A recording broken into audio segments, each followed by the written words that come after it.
Hi, welcome. Today's lesson is on the driving forces, or what causes chemical reactions to occur, and why are some reactions spontaneous and others not spontaneous.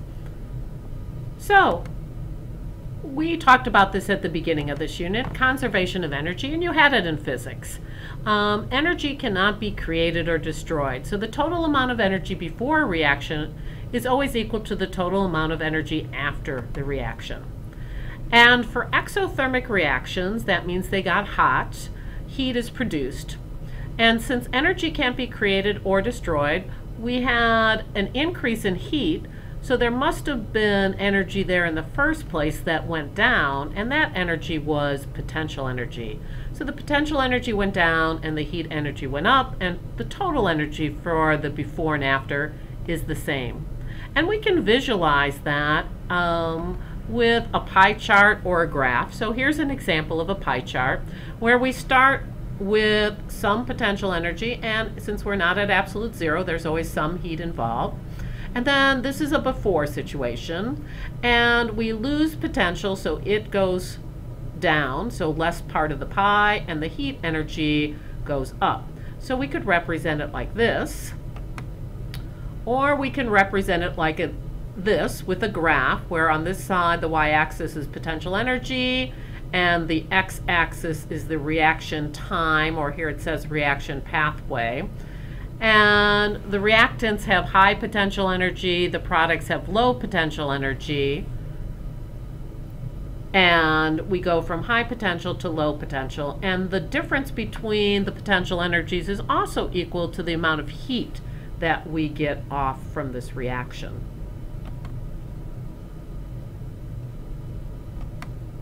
So why do exothermic reactions occur? Well, the driving force is this release of thermal energy, which is going from high potential to low potential.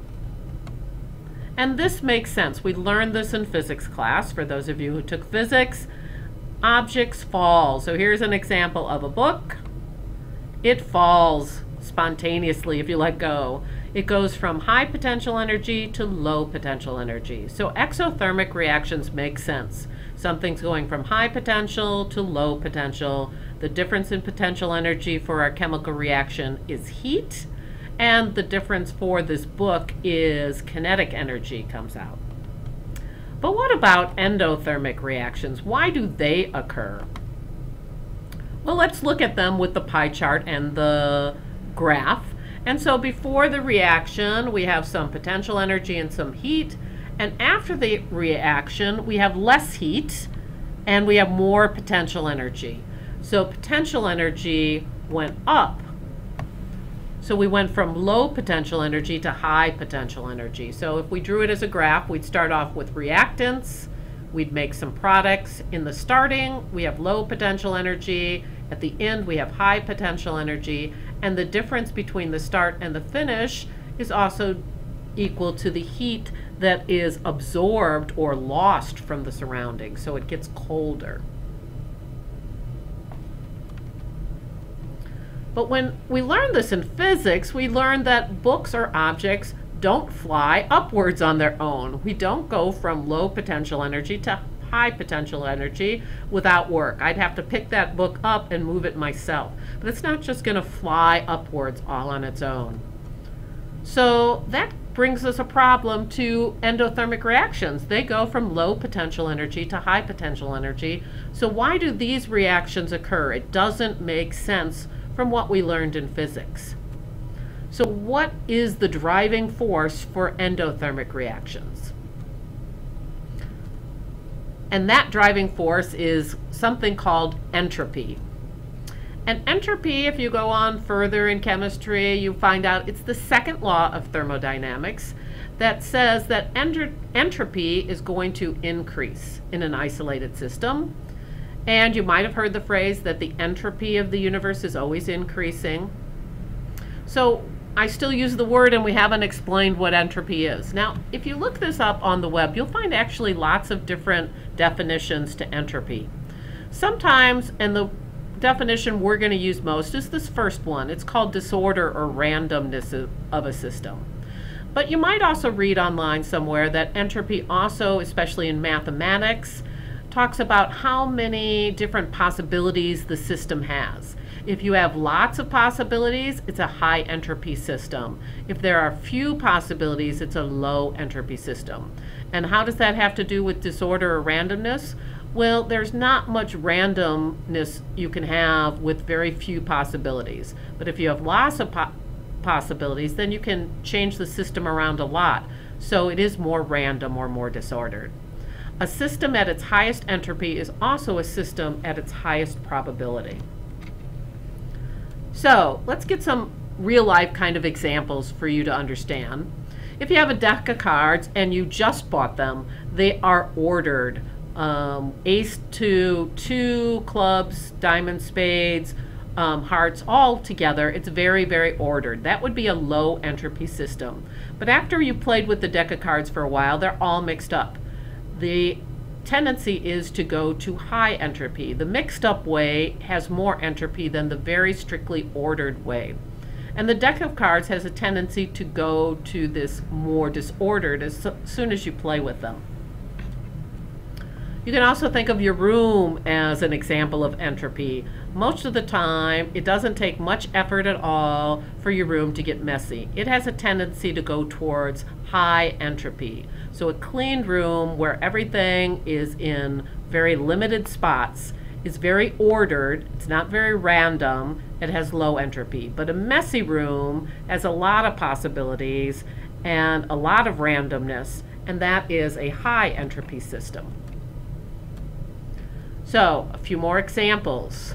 Write these down. And once again, if you're not taking notes, you really need to be taking notes. If you need to go back, you can do that. Pause the video. But here are some more examples, this time from chemistry. So if we take a solid that is a crystal, and it's at 0 degrees Kelvin, no motion, it has 0 entropy. So a solid at 0 Kelvin has 0 entropy. It's not random, it's very ordered. Also write this down. So if solids have 0 entropy, you might have figured out that gases have more entropy. They have more possible locations. They move around more. They have more entropy than liquids, and liquids have more entropy than solids. Gas particles have more possible locations than liquids than solids. Hotter materials have more entropy than colder materials because they're allowed to move more freely, so they have more randomness, more disorder.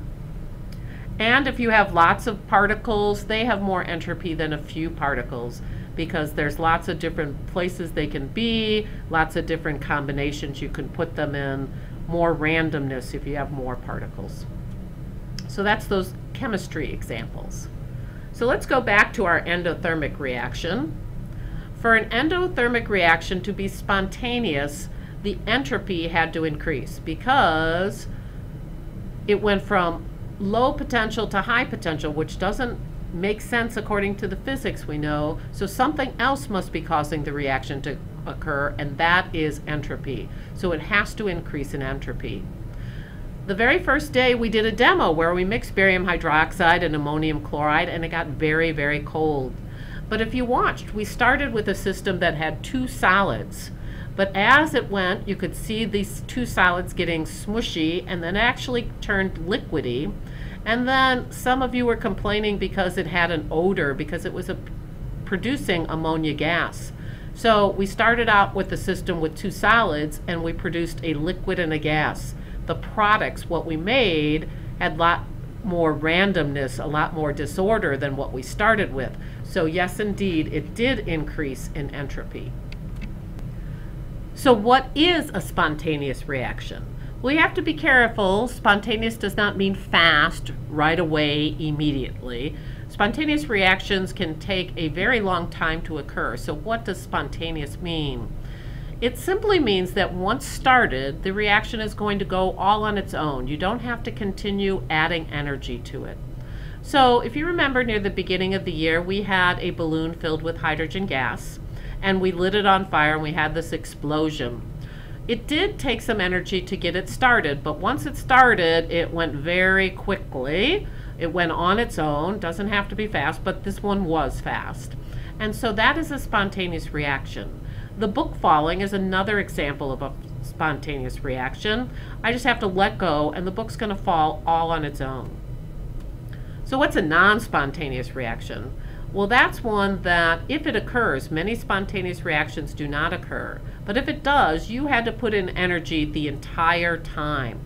So I could take the reverse of the blowing up the balloon and take some water and split it into hydrogen and oxygen. But if I do that, it's an electrical process. I have to keep adding electricity the whole time for this reaction to occur.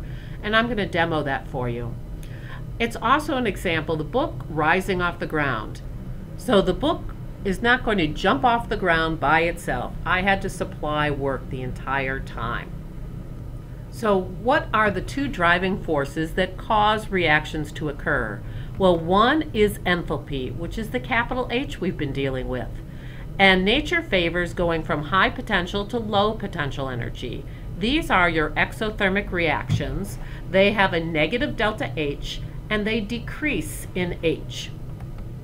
The other thing that drives a reaction is entropy. Nature favors going from low entropy to high entropy. And S is the symbol for entropy. So if you have a positive change in S, that is favored, which means the entropy increased and we have more randomness in our products than we did in our reactants. So what about spontaneity?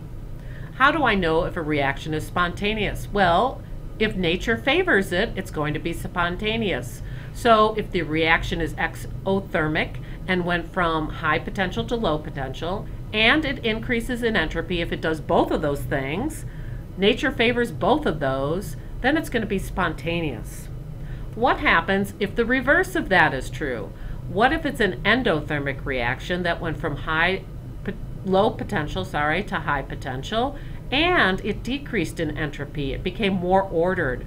Both of those are not favored by nature. If both of those happen, the reaction is going to be non-spontaneous.